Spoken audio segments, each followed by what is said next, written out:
Media वाले आते हैं, कई तरह के मीडिया वाले आकर तमाम तरह की बातें करते हैं। 3-3 लोग बैठकर उस 11 साल के बच्चे को घेरते हैं और ऐसे ऐसे सवाल करते हैं जिससे बच्चा भयभीत हो जाता है। आप समझिए, डिस्टर्बेंस हो रही मीडिया तो तंग कर रहा है। देखलो कितना छिड़काने की लिखिन मोबाइल पर सगरो गेल होता। और मैं जितेश सिंह चौहान और आप देख रहे हैं भारत एक नई सोच। इस समय हम नीमा कौल गांव में हैं जहां सोनू वायरल हुए। पिछले 15 दिनों से सोनू वायरल हैं, लेकिन सोनू के वायरल होने के बाद इनके गांव की तस्वीर और गांव की तकदीर कितनी बदली है, ये जानने के लिए आज हम इनके गांव आ पहुंचे हैं। आज हम आपको इनका घर दिखाते हैं। ये टीन शेड का घर है। देखिए बगल में ये आपको एक चारा काटने वाली मशीन नज़र आ रही होगी। इसके साथ ये पहले तो साइकिल दिखाइए। ये वही साइकिल है जिस साइकिल से सोनू स्कूल जाते थे। और आप समझिए कि वो सोनू जिन्होंने मुख्यमंत्री के सामने शिक्षा व्यवस्था की पोल खोल दी और बताया और कहा मुख्यमंत्री से कि हमें हिम्मत प्रदान करिए। लेकिन मुख्यमंत्री की तरफ से क्या आश्वासन दिया गया? 15 दिन गुजर चुके हैं, इनकी स्थिति कितनी बदली है। आप देखिए पूरा कच्चा घर है, ज्यों का त्यों बना हुआ है। ना इनके पास आवास है, ना शौचालय है, इसकी कोई भी व्यवस्था नहीं है। पूरा घर जो है खंडहर के रूप में तब्दील है। ये वो बस्ते हैं जिन पे कभी सोनू अपनी कॉपी और किताबें रखता होगा। और इतना वायरल होने के बाद आप इन बस्तों की हालत देखिए। पुराने बैग हैं जिसपे सोनू की कभी कॉपी और किताबें रखी जाती थी और इन्हीं बैगों से सोनू अपनी कॉपी किताबें ढोता है।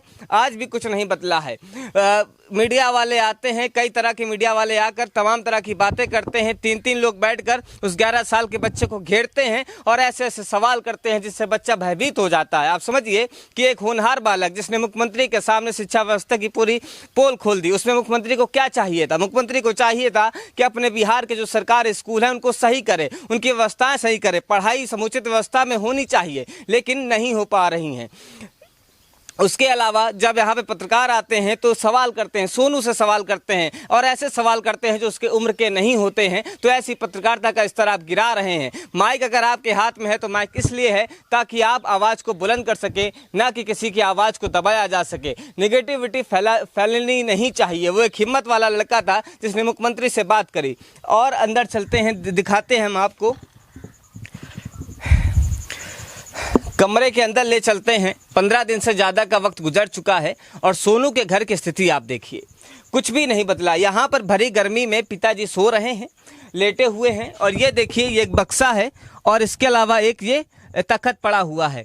ये किताबें पड़ी हुई हैं सोनू की। यही वो किताबें हैं जिनको पढ़कर सोनू इतना आगे बढ़ा है। इन्हीं किताबों ने सोनू को हिम्मत प्रदान करी है। इन्हीं किताबों से सोनू का जो विवेक है वो जागा है और उसने मुख्यमंत्री के सामने अपनी बात रखी। शिक्षा व्यवस्था की पोल खोली।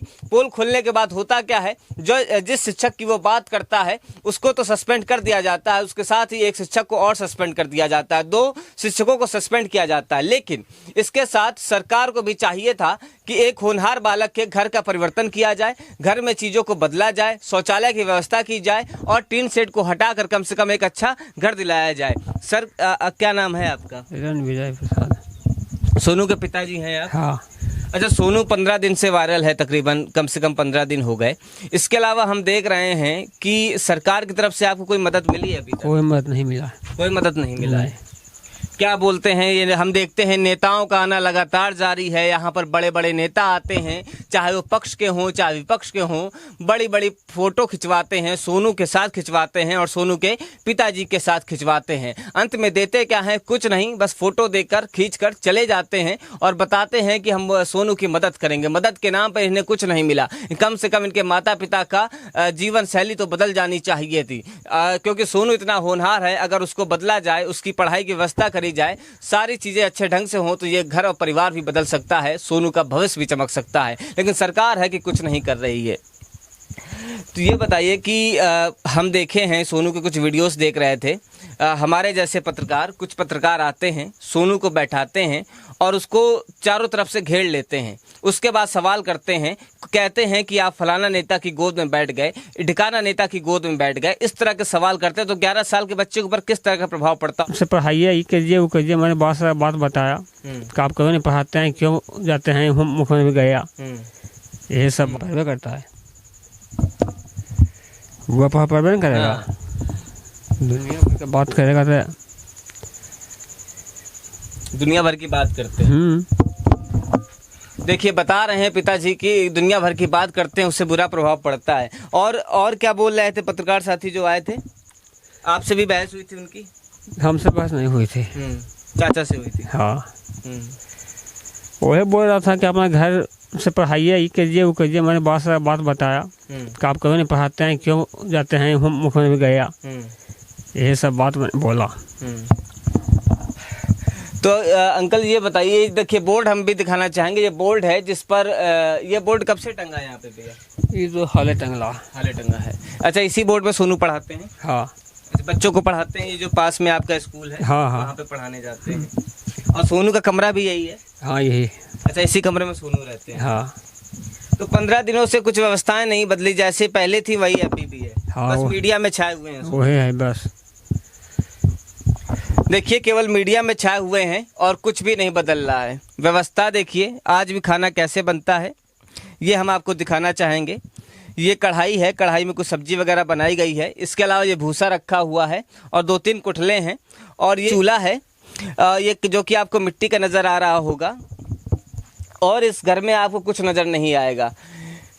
ये बोरी वगैरह जो है सब पुरानी ही है, कुछ नहीं बदला है। खंडहर है, घर जैसा पहला था अभी भी है। और इस पिपिया में पीपा है जिसमें शायद तेल वगैरह, इसमें क्या रखते हैं भैया? वो तेल है, तेल मिट्टी का तेल वगैरह? हाँ। सरसों का तेल? हाँ ये सब रहा है। अच्छा, तो सरकार की तरफ से जो नेता आपके यहाँ पे आते रहे, बहुत सारे बड़े बड़े नेता हमने देखा, तो कुछ मदद कर गए कि क्या किया? मदद कहाँ कुछ कहे, कुछ नहीं, बस आके फोटो खिंचा के चले। एक मिट्टी का चूल्हा आपको यहाँ पे भी नजर आ जाएगा। 15 दिन से ज़्यादा का समय गुजर चुका है। पूरे भारत में सोनू वायरल हो चुके हैं, मीडिया सेंसेशन बन चुके हैं। तमाम तरह की टैगलाइन लिखी जा रही हैं, तमाम तरह की बातें करी जा रही हैं। कोई कह रहा है कि सोनू अब IAS नहीं बनेगा बल्कि वो नेता बनेगा, तो कोई कह रहा है कि सोनू के भाव बिगड़ गए हैं, सोनू गलत तरीके से बात करता है। सोनू गलत तरीके से बात नहीं करता है, सोनू जैसा था आज भी वैसा ही है। उसको प्रेजेंट करने वाले लोगों के तरीके बदल गए हैं। लोगों ने TRP खरीदी, लोगों ने व्यूज बटोरने के लिए जो टैगलाइन दी जाती है वो गलत दी है।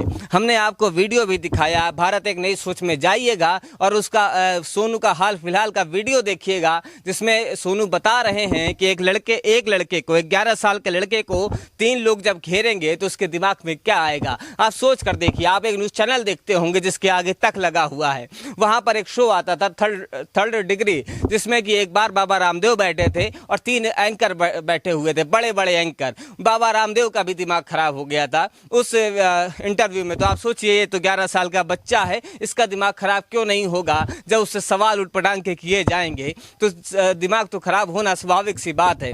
मेरा ये मानना है कि इस तरीके की पत्रकारिता नहीं होनी चाहिए। 11 साल के मासूम के सामने 3 पत्रकार खड़े हो जाते हैं, बात करते हैं और आपस में ही बात करते हैं, तो ये तरीका गलत है। जो चीज़ें हैं, जो सच है वो आपको दिखाना चाहिए, ना कि उस बच्चे की नेगेटिविटी को आपको फैलाना चाहिए। आप सोच कर देखिए, 11 साल का बहादुर बेटा बिहार के मुख्यमंत्री के सामने खड़ा होता है और शिक्षा व्यवस्था की बात करता है और कहता है कि हमें हिम्मत प्रदान कीजिए।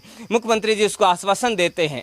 मुख्यमंत्री का ये दायित्व बनता है कि बिहार के जितने भी सरकारी स्कूल हैं उनकी व्यवस्था को बेहतर किया जा सके, ताकि वहाँ पर एक सोनू नहीं हजारों सोनू पढ़ सके और हजारों सोनू अपने भविष्य को सुधार सके। ये सोनू जो है वो IAS बनना चाहता है, लेकिन उसके दिमाग पर इतना प्रेशर डाला जा रहा है, इतना जोर डाला जा रहा है। अगर ऐसे ही चलता रहा तो सोनू क्या IAS बन पाएगा? ये एक बड़ा सवाल है। उनकी माँ भी हमारे साथ मौजूद हैं। चाची खाना खा रही हैं? आज भी ये सूखी रोटी खाने को मजबूर हैं। अभी हमने देखा था कि इनके थाली में 2 रोटियां थीं और एक सूखी सब्जी थी, इसके अलावा कुछ नहीं है। चाची ये बता दो, कुछ मदद वगैरह मिली है अभी तक की? कुछ नहीं, अभी तो इन्हें मतलब नहीं है कुछ, खाली नल जल मैंने मिल कल। ये बताइए, नेता लोग आते हैं, ठीक है, सोनू से मिलते हैं, सोनू के साथ फोटो खिंचवाते हैं, सब कुछ बढ़िया है। घर पे आके क्या कोई नेता घर पे आके क्या आपका चूल्हा देख कर गया है कि आप किन परिस्थितियों में रोटी बनाती हैं और किन परिस्थितियों में आप अपने बच्चे को स्कूल भेजती हैं? ये क्या किसी नेता ने घर पे आके देखा है? नेतबा तो भाई इतना लोग गेलखिन देख के, मैंने तो कोई तभी नहीं है, मैंने तो घर पे व्यवस्था नहीं बोले कुछ। घर पे आए हैं नेता? हाँ नेता आलखिन, बाकी नेता बने अभी व्यवस्था मैंने नहीं किलखिन है। देखो आप समझिए, एक चीज़ को समझिएगा, ये वो बालक है जो इसी घर में रहता था और इन्हीं ये माँ बाप हैं। और जब उन्होंने मुख्यमंत्री से बात करी थी तो ये कहा था कि हम बच्चों को पढ़ाते हैं तब हमारे घर का खर्चा चलता है। ये वही माँ बाप हैं जिन्होंने सोनू को जन्म दिया और जन्म देने के बाद इसी घर से सोनू 2 रोटी खाकर स्कूल के लिए निकलता था और तब जाकर वो बच्चों को पढ़ाता था। अभी भी बच्चों को पढ़ा रहे हैं सोनू। ये ने मैंने बात में कहते हैं मैंने तो मैं सबारल हो ना तो नहीं मैंने बन रहा मुखबा मिले। अब तो बम इंटरव्यू देते डिस्टर्बेंस हो रही मीडिया तो तंग कर रहा, तंग कर रही। एगो देखलो कितना छिड़कानी किलखिन मोबाइल पर सगरो गेल होता। तो देखिए, इनकी माँ स्वयं बता रही हैं कि मीडिया की वजह से सोनू को दिक्कत हो रही है। सोनू के बच्चा है 11 साल का, उसके ऊपर इतना दबाव बनाएंगे तो जाहिर सी बात है वो रोएगा ही, है ना।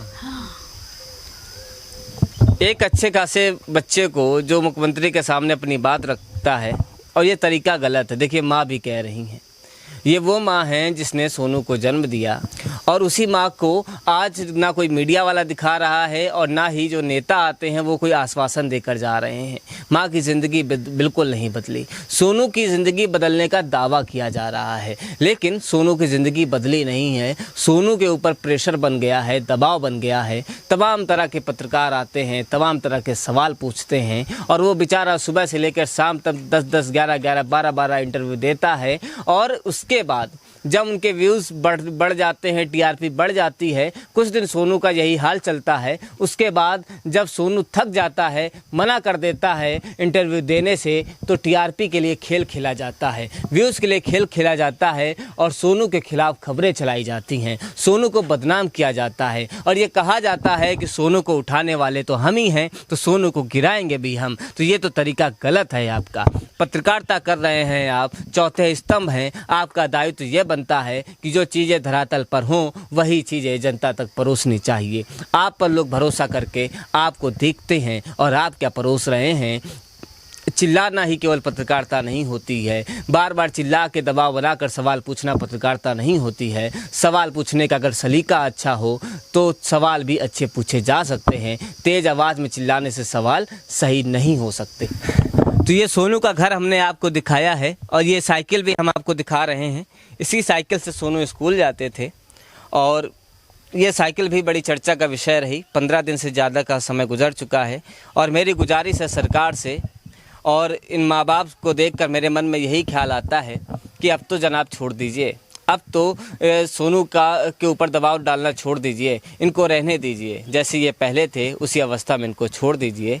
बस इनकी मदद कर दीजिए ताकि सोनू अपने सपनों को साकार कर सके और जो आईएएस वो बनना चाहता है वो बच्चों को पढ़ाकर अच्छी शिक्षा तालीम लेकर वो आईएएस बन सकता है। उसके सपनों को खरोचिए मत, दरार मत डालिए, तमाम तरह के सवाल पूछकर सोनू को बदनाम मत कीजिए। बस मेरी आपसे यही गुजारिश है। आपको हमारा ये वीडियो कैसा लगा हमें लाइक और कमेंट बॉक्स पर लिखकर ज़रूर बताइएगा और सोनू का नया वीडियो देखने के लिए भारत एक नई सोच सब्सक्राइब ज़रूर कीजिए।